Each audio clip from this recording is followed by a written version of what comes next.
Good morning, student. Welcome in another video lecture session for BBS semester 6, subject management account, chapter cash flow statement. Student, last video lecture session માં આપણે cash flow statement no second question as per our video lecture session complete કરેલો છે. Actually એ book wise question number 10 હતો અને લગભગ 3 થી 4 વખત યુનિવર્સિટીની એક્ઝામમાં પણ એ ક્વેશ્ચન રિપીટ થયેલો હતો અને ઓલમોસ્ટ એના જેવો જ ક્વેશ્ચન વત્સ લિમિટેડ કરીને 11 નંબરનો ક્વેશ્ચન બીએસઆની બુકમાં છે. મેં તમને એ પણ આપેલો છે જાતે ગણવા માટે. So today here we are going for next practical question. As you seen on your screen, there is question number 18, Mohawk Limited, but it is question number 3 as per our video lecture session. Okay. So today we teach question number 3rd of cash flow statement, but it is question number 18. So without wasting time, I'm going to start question number 18. Mohawk Limited has provided the following balance sheet and a request to you prepare cash flow statement. Mohawk Limited ના બે balance sheet consecutive year ના આપેલા છે 2006, 7 and 7, 8. Additional information માં જોઈએ. Number 1, dividend paid ₹32,000. Number 2, assets of other company were purchased for a consideration of ₹75,000 payable in shares. The following assets were purchased: stock ₹30,000, machinery ₹37,500. બીજી કંપનીના મિલકતો આપણે ખરીદેલી છે 75,000 રૂપિયાની કિંમતે, જેના બદલામાં આપણે શેર આપવાના છે. જે મિલકત ખરીદેલી છે એમાં સ્ટોક 30,000 રૂપિયાનો છે અને મશીનરીની કિંમત 37,500 છે. Number 3, machinery was further purchase for ₹12,000. બીજી પણ મશીનરી 12,000 રૂપિયાની ખરીદેલી હતી.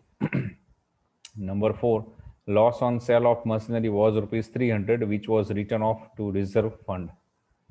કોઈ મશીનરી વેચેલી છે જેમાં 300 રૂપિયા નુકસાન થયેલું હતું અને એ નુકસાન આપણે અનામત ભંડોળ ખાતે એડજસ્ટ કરેલું છે.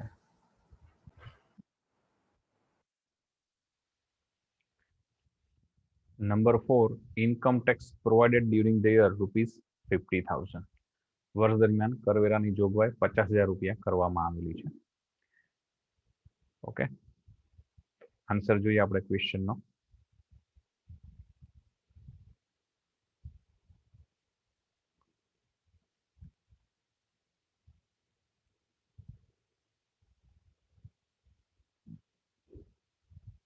It is answer number 3 as per our video lecture session, and it is answer number 18 as per your book. Very first, as you know, additional account જે requirement હશે બનાવીશું. તો ઇન્ફોર્મેશનમાંથી જોતા જે પહેલી ઇન્ફોર્મેશન ડિવિડન્ડની છે એના માટે કોઈ એડિશનલ એકાઉન્ટની રિક્વાયરમેન્ટ નહીં રહે. સેકન્ડ ઇન્ફોર્મેશન પ્રમાણે આપણે અધર કંપનીની એસેટ્સ પરચેસ કરીએ છીએ જેની કન્સિડરેશનમાં આપણે શેર ઇસ્યુ કરીએ છીએ. સો ઇક્વિટી શેર એકાઉન્ટ બનાવીશું. પછી એસેટ્સ જે પરચેસ કરેલી છે એમાં સ્ટોક છે તો સ્ટોક એકાઉન્ટ બનાવીશું. મશીનરી પરચેસ કરેલી છે તો પ્લાન્ટ મશીનરીનું એકાઉન્ટ બનાવીશું. Equity share, stock, machinery. Information number 3 પ્રમાણે બીજી મશીનરી પરચેસ કરેલી છે તો એ મશીનરી એકાઉન્ટ બનેલું છે એમાં જેની ઇફેક્ટ આવી જશે. નંબર 4 માં મશીનરી સેલ કરતા લોસ થયેલો છે અને એ લોસ આપણે રિઝર્વ ફંડમાં એડજસ્ટ કરેલો છે તો રિઝર્વ ફંડ એકાઉન્ટ બનાવીશું. લાસ્ટ ઇન્કમ ટેક્સ પ્રોવિઝન આપેલું છે તો ટેક્સ પ્રોવિઝનનું એકાઉન્ટ પ્રોવિઝન ફોર ટેક્સનું એકાઉન્ટ બનાવીશું. એન્ડ એક સસ્પેન્સ એડજસ્ટમેન્ટ છે જેના માટે ગુડવિલ એકાઉન્ટ બનાવવાનું રહેશે. એ આપણે જ્યારે એન્ટ્રી જોશું ત્યારે તમને ક્લિયરલી આઈડિયા આવી જશે. ઓકે, તો આટલા એડિશનલ એકાઉન્ટ્સ છે. ફરીવાર રિપીટ કરી લઈએ. Equity share, reserve fund, provision for tax, plant machinery, goodwill and stock. Additional એકાઉન્ટની સિક્વન્સનો કોઈ ઇમ્પોર્ટન્સ નથી. સિક્વન્સ કદાચ કોઈ એકાઉન્ટ વહેલું પહેલું બને, કોઈ લાસ્ટમાં બને તો એની સાથે કોઈ કન્સલ્ટ નથી. બને એ ઇમ્પોર્ટન્ટ છે. thereafter મોહક લિમિટેડની બુકમાં આપણે કેશ ફ્લો સ્ટેટમેન્ટ બનાવવાનું છે for the year completion on 31st March 2008. Cache flow statement 3 કોલમનું જે રહેશે જેમાં પર્ટિક્યુલર અને લાસ્ટ 2 કોલમ રૂપીઝના. સ્ટેટમેન્ટમાં 3 હેડિંગ છે. ફર્સ્ટ હેડિંગ છે cache flow from operating activities, approx આપણે 18-20 લાઈન છોડી દઈશું એના માટે. સેકન્ડ ટાઇટલ રહેશે cache flow from investing activities, જેના માટે પણ આપણે 5 થી 6 લાઈન રાખીશું. અને લાસ્ટ વન છે cache flow from financing activities, જેના માટે પણ આપણે 5 થી 6 લાઈન રાખી દઈશું.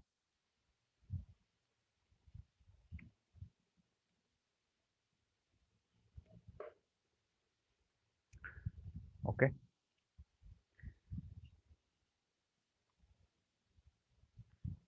એકાઉન્ટ્સ કમ્પ્લીટ થઈ ગયા, ડ્રો થઈ ગયા પછી એની બેલેન્સીસ લખી લઈએ. એઝ યુ નો, જે એકાઉન્ટ લાયબિલિટી સાઇડના છે એની ઓપનિંગ બેલેન્સ ક્રેડિટ સાઇડ રહેશે, so closing balance debit side આવશે. અને જે એસેટ સાઇડના એકાઉન્ટ છે એની ઓપનિંગ બેલેન્સ ડેબિટ સાઇડ આવશે, so closing balance credit side રહેશે. ફર્સ્ટ વન ઇક્વિટી શેર બનાવેલું છે, સો લાયબિલિટીઝ છે તો credit side by balance brought down, અથવા ત્યાં ઓપનિંગ બેલેન્સ બી લખી શકો. ડેબિટ સાઇડ એની ક્લોઝિંગ બેલેન્સ. અહીંયા 2 કન્ઝિક્યુટિવ યરના બેલેન્સ શીટ છે, તો 2006-7 જે પ્રીવિયસ યર છે એ આપણા માટે ઓપનિંગ બેલેન્સ તરીકે કન્સિડર થશે. અને 2007-8 જે લેટેસ્ટ યર છે અથવા કરંટ યર છે એવું પણ કહી શકાય, એને ક્લોઝિંગ બેલેન્સ તરીકે આપણે ગણીશું. Second, reserve fund account, it is also from liability side, so opening balance on credit side and closing balance on debit side. Provision for tax, also liability side account, so opening balance on debit side and closing balance on debit side. Plant machinery is our assets, so debit side is opening balance and credit side closing balance.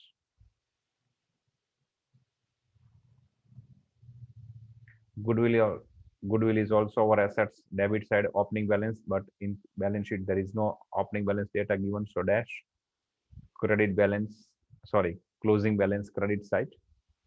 Stock is also our assets, so debit side opening balance and credit side closing balance. તો અહીંયા આપણે દરેક એકાઉન્ટની opening balance અને closing balance લખેલી છે rules પ્રમાણે. ફરી એક વખત સમજી લ્યો, જે એકાઉન્ટ લાયબિલિટી સાઇડનું છે એની ઓપનિંગ બેલેન્સ છે એ ક્રેડિટ સાઇડ લખાશે, સો ક્લોઝિંગ બેલેન્સ છે ડેબિટ સાઇડ. જે એકાઉન્ટ એસેટ સાઇડનું છે એની ઓપનિંગ બેલેન્સ ડેબિટ સાઇડ આવશે, closing balance credit side. Cache flow સ્ટેટમેન્ટમાં 3 હેડિંગ અપાઈ ગયા છે. પહેલું હેડિંગ છે cache flow from operating activities, જેમાં નેટ પ્રોફિટ ડિફરન્સ લખી લઈશું. બેલેન્સ શીટમાં પ્રોફિટ એન્ડ લોસ એકાઉન્ટની જે બેલેન્સ આપેલી છે એમાં ક્લોઝિંગ બેલેન્સમાંથી ઓપનિંગ બેલેન્સ લેસ કરીને શો કરીશું. અહીંયા પ્રોફિટ લોસ એકાઉન્ટની ક્લોઝિંગ બેલેન્સ છે 46,000, એમાંથી ઓપનિંગ બેલેન્સ 45,000 લેસ કરીએ, સો 1,000 પોઝિટિવ આપણે શો કરીશું નેટ પ્રોફિટ ડિફરન્સ. ઓકે, તો દરેક એકાઉન્ટની ઓપનિંગ ક્લોઝિંગ લખાઈ ગઈ છે, કેશ ફ્લો સ્ટેટમેન્ટમાં ટાઇટલ અપાઈ ગયા છે અને નેટ પ્રોફિટ ડિફરન્સ પણ નોટ થઈ ગયો છે. હવે એડજસ્ટમેન્ટ ઇન્ફોર્મેશનથી સ્ટાર્ટ કરીએ. ઇન્ફોર્મેશન નંબર 1માં ડિવિડન્ડ પેઇડ છે 32. ડિવિડન્ડ પે કરશું તો એક એનું પ્રોવિઝન અને એક એનું પેમેન્ટ, બે એન્ટ્રી જોવાની રહેશે. ડિવિડન્ડ પ્રોવિઝનની એન્ટ્રી આવશે profit and loss account debit to dividend account. પછી એને પે કરશું તો dividend account debit to cash bank. તો તમે જોશો બંને એકાઉન્ટ એન્ટ્રી કોમન કરશો તો ડિવિડન્ડ એકાઉન્ટ ટેલી થઈ જશે. તો ઓવરઓલ ઇફેક્ટ આવશે profit and loss debit to cash bank. Profit loss મતલબ કેશ ફ્લો સ્ટેટમેન્ટમાં section A provision for dividend 32,000. Pay કરીશું bank credit section C financing activities થશે, payment of dividend or dividend paid off 32,000, but there is bank credit, so cash flow minus. તો section સીમાં dividend paid આપણે minus કરીશું. Rules પ્રમાણે section B અને સીમાં જે એન્ટ્રી કરો એનાથી બેંક બેલેન્સ ઇન્ક્રીઝ થતું હોય તો પ્લસ થશે, બેંક બેલેન્સ ડિક્રીઝ થતું હોય તો માઇનસ. સેકન્ડ ઇન્ફોર્મેશન છે ઇમ્પોર્ટન્ટ છે આ ક્વેશ્ચન માટે, કે કોઈ કંપનીની આપણે મિલકતો ખરીદીએ છીએ બદલામાં 75,000 રૂપિયાના શેર આપીએ છીએ. જે મિલકતો આપણે ખરીદી કરીએ છીએ એમાં સ્ટોક 30,000નો છે અને મશીનરી 37,500ની છે. એની જર્નલ એન્ટ્રી કંઈક આ રીતે બનશે. સ્ટોક તમે પરચેસ કરશો તો stock account debit, machinery purchase કરીશું તો મશીનરી એકાઉન્ટ ડેબિટ.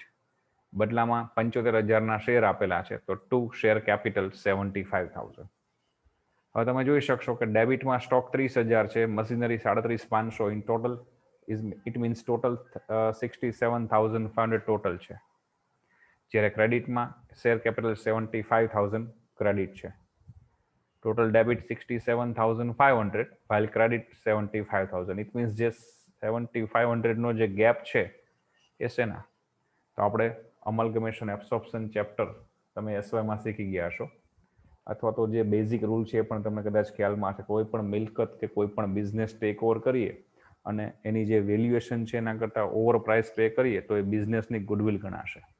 અહીંયા આપણે બીજી કંપનીનો સ્ટોક અને મશીનરી લઈએ છીએ જેની કિંમત 30,000 ને 37,500 ઇટ મીન્સ ટોટલ 67,500 છે, પણ એના બદલામાં આપણે 75,000 રૂપીઝના ઇક્વિટી શેર પે કરીએ છીએ. ઇટ મીન્સ 7,500ની વેલ્યુ આપણે ઓવર પે કરીએ છીએ, તો એઝ એ ગુડવિલ તરીકે ગણાશે. સો ગુડવિલ એકાઉન્ટ ડેબિટ. આ સસ્પેન્સ ઇન્ફોર્મેશન છે એની. આનું પોસ્ટિંગ કરીએ સ્ટોક ડેબિટ, તો સ્ટોક એકાઉન્ટમાં ડેબિટ લખીશું two equity share capital 30,000. Machinery debit છે તો મશીનરી એકાઉન્ટમાં ડેબિટ લખીશું two equity share capital account 37. Goodwill debit તો ગુડવિલમાં ડેબિટ લખીશું 7,500. અને એની ક્રોસ એન્ટ્રી ઇક્વિટી શેરમાં credit side by stock, by machinery, by goodwill, total 75,000. Okay, information number 3 માં જઈએ. Machinery was further purchase ₹12,000. બીજી 12,000ની મશીનરી ખરીદેલી છે.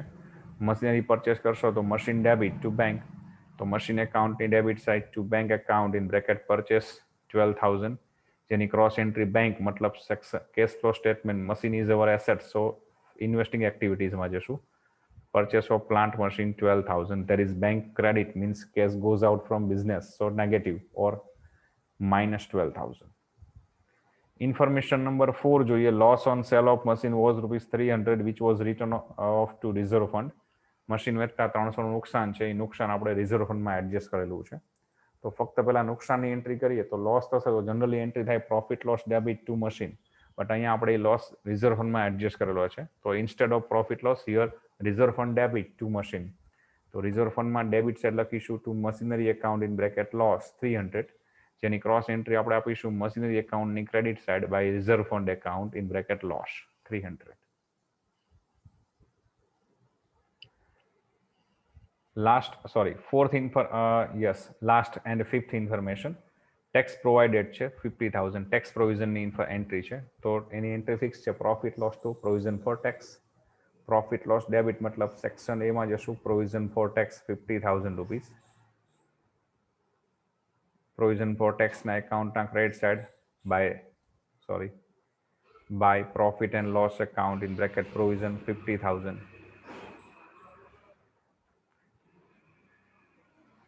Here we complete additional information.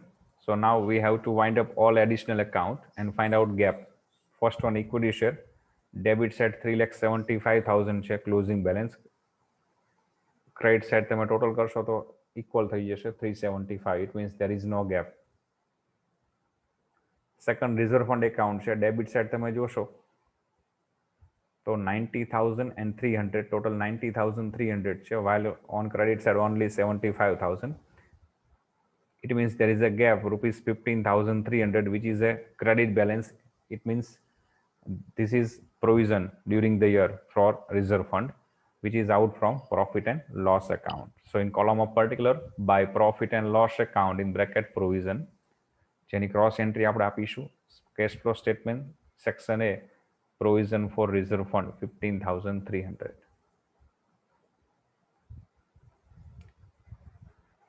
Next, provision for tax. There is a debit side only single amount 52,500 closing balance, while on credit side there is two amount 45 opening balance and 50,000 provision. It means there is a gap on debit side ₹42,500 which is showing a tax paid amount. So there is an entry tax account debit to bank. તો એની cross entry આપણે આપીશું section A last to second line. Section A જ્યાં complete થવાનું છે એની છેલ્લીથી બીજી line second લાસ્ટમાં less tax paid 42,500 negative because tax paid, so cash goes out. Next entry આપણે નેક્સ્ટ એકાઉન્ટ છે પ્લાન્ટ મશીનરી, જેની ડેબિટ સાઇડ તમે જોશો 3 ડેટા છે 225 balance 37,500 purchase of other company 12,000 further purchase, while on credit side there is two data ₹300 loss and 2,53,500 rupees closing balance. It means there is a gap on credit side ₹20,700. ₹20,700 gap છે, એને શું કહીશું તો આપણે અગાઉ discuss થયેલું કોઈ બી એસેટ્સનું account છે એમાં ડેબિટ સાઇડ ગેપ આવે તો it is confirm purchase, but credit side gap આવે તો there is a depre or sale, બેમાંથી એક હોઈ શકે. તો એના માટે હિન્ટ આપેલી છે કે તમે મશીન વેચતા 300 રૂપિયા લોસ થયો છે, મતલબ જે ગેપ છે એ મશીનની વેચાણ કિંમત હશે. It is not consider as a depre, એ ઘસારો ગણાશે નહીં. તો ત્યાં લખીશું by bank in bracket sales price or SP 20700, જેની ક્રોસ એન્ટ્રી આપણે આપીશું સેક્શન બી ઇન્વેસ્ટિંગ એક્ટિવિટીઝમાં, sale proceed of machinery 20,700. Machinery account પછી આપણે બનાવેલું છે ગુડવિલ એકાઉન્ટ, જેમાં ઓપનિંગ બેલેન્સ નથિંગ નીલ છે, ક્લોઝિંગ બેલેન્સ 7,500 આપેલી છે, અને અહીંયા ડેબિટ સાઇડ 7,500 આપણે જે એન્ટ્રી પોસ્ટિંગ કર્યું છે આવી ગયું છે, મતલબ there is no gap in goodwill. Okay, સર્વર થઈ જશે tally. Stock account, debit side opening balance 150 and additional stock purchase from other company 30, so total these were total stock 180, while on credit side there is single entry 120 closing balance. It means there is a gap on credit side 60,000, which is showing balance decrease amount in stock. શરૂઆતનો stock 50 હતો, 30,000 રૂપિયા અન્ય કંપનીનો stock ખરીદેલો છે, total stock 180, જેમાં આખર બાકી 120 છે, મતલબ સ્ટોકમાં ઘટાડો છે. એની ઇફેક્ટ આપણે જ્યારે વર્કિંગ કેપિટલનો ચેન્જીસ આવશે ત્યારે આપવાની રહેશે. અને એક એન્ટ્રી આપણે આપી દઈએ. ઓકે, તો અહીંયા એડિશનલ એકાઉન્ટ્સ બધા કમ્પ્લીટ થાય છે. હવે આપણે બેલેન્સ શીટમાં જઈશું, જેનું એડિશનલ એકાઉન્ટ નથી બનાવેલું અને જે વર્કિંગ કેપિટલમાં પણ નહીં આવે, મતલબ કે કરંટ એસેટ્સ ને કરંટ લાયબિલિટીઝ નથી, એની ઓપનિંગ ક્લોઝિંગ ચેક કરવાની છે. અને એનો જે ગેપ છે એની ઇફેક્ટ આપણે સેક્શન એ, બી કે સી જ્યાં લાગુ પડતી હશે ત્યાં આપીશું. જોઈએ first one, from liability side share capital, જેનું એકાઉન્ટ ઓલરેડી છે, રિઝર્વ ફંડનું એકાઉન્ટ બી છે, પ્રોફિટ લોસનો ડિફરન્સ નોટ થઈ ગયો છે. Mortgage loan, opening balance 1 lakh છે, closing nil. It means during the year આપણે લોન પેડ ઓફ, લોન ચૂકવી દીધી છે. તો section C, because it is a financing activity, section સીમાં લખીશું mortgage loan paid off. Loan paid off કરશું તો બેંક બેલેન્સ રિડ્યુસ થશે, so there is negative 1 lakh. Creditors છે કરંટ લાયબિલિટીઝમાં આવશે, અને પ્રોવિઝન ફોર ટેક્સ એનું એકાઉન્ટ આપણે બનાવેલું છે.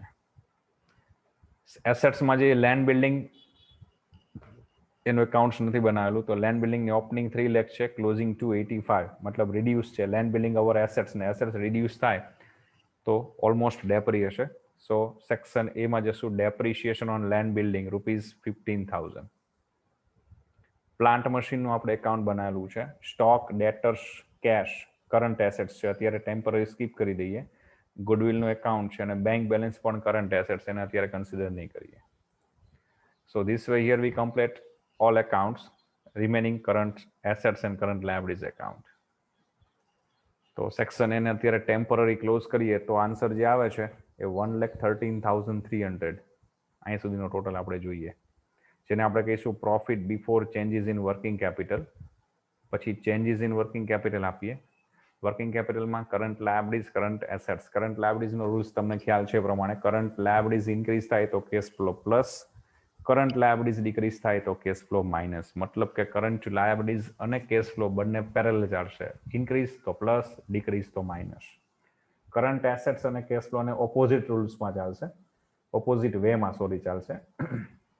Current assets increase, cache flow minus, current assets decrease, cash flow plus. Okay, check કરીએ તો current લાયબિલિટીઝમાં there is only one liabilities in current liabilities, creditors 225 opening છે, 210 ક્લોઝિંગ, મતલબ 15,000 ક્રેડિટર્સ ડિક્રીઝ થાય છે. there is a decrease in creditors, so cash flow minus 15,000. સ્ટોકમાં આપણે એક account already બનાવેલું છે, જેમાં 60,000 નો ગેપ હતો, સ્ટોક ડિક્રીઝ થયો છે. અહીંયા આપણે બનાવેલું હતું એકાઉન્ટ, એમાં here it is. current assets, stock is our current assets, so cash flow plus because stock decrease. Other current એસેટ્સમાં બેલેન્સ શીટમાં જોઈએ તો ડેટર્સ છે, ઓપનિંગ બેલેન્સ 114, 1,14,000 છે, ક્લોઝિંગ 96,000, મતલબ કે 18,000 ડિક્રીઝ થાય છે. there is also decrease in debtors, so cash flow plus 18,000. Cache અને બેંક કરંટ એસેટ્સ છે, પણ એ વેરી લાસ્ટ આપણે છેલ્લે મેચ કરવા માટે જોવાનું છે, અને એની ઇફેક્ટ અહીંયા નોટ કરવાની નથી. ઓકે, તો અહીંયા ચેન્જીસ ઇન વર્કિંગ કેપિટલ પણ કમ્પ્લીટ થઈ ગયું છે.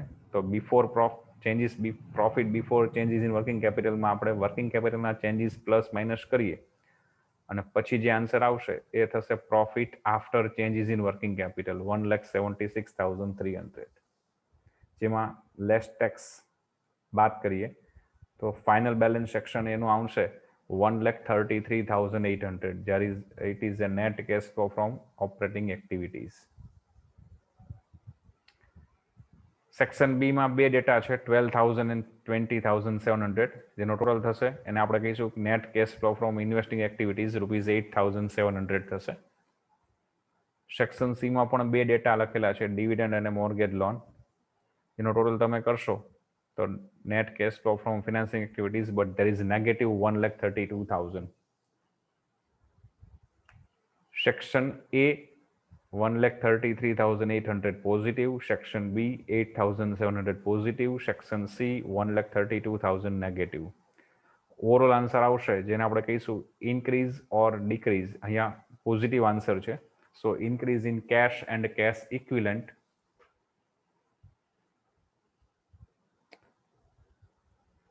ઓકે, એમાં opening cash bank balance plus કરીશું. બાય ચાન્સ બેંક ઓવરડ્રાફ્ટ હોય ઓપનિંગમાં તો માઇનસ થશે. લાઈક લાસ્ટ ક્વેશ્ચન, ગયા ક્વેશ્ચનમાં આપણે ઓપનિંગ બેંક ઓવરડ્રાફ્ટ હતો જે માઇનસ કરેલો હતો, અહીંયા કેશ બેંક બંને ઓપનિંગ બેલેન્સ છે તો પ્લસ થશે.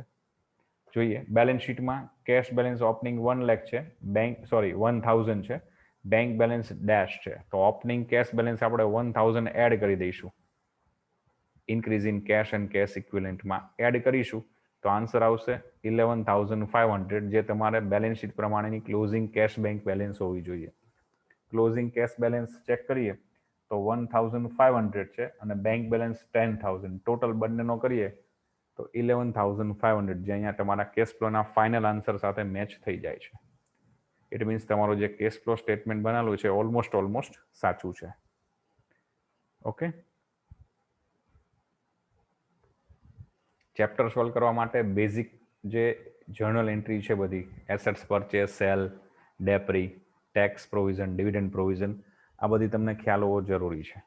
તો એન્ટ્રી ખ્યાલ આવશે તો એનું જસ્ટ પોસ્ટિંગ જ કરવાનું છે એકાઉન્ટ્સમાં. Okay student, here I complete question number 3 of this chapter. Next સેશનમાં આ ચેપ્ટરનો ફરી એક બીજો પ્રેક્ટિકલ ક્વેશ્ચન જોઈશું. Till then have a good day, good bye, take care.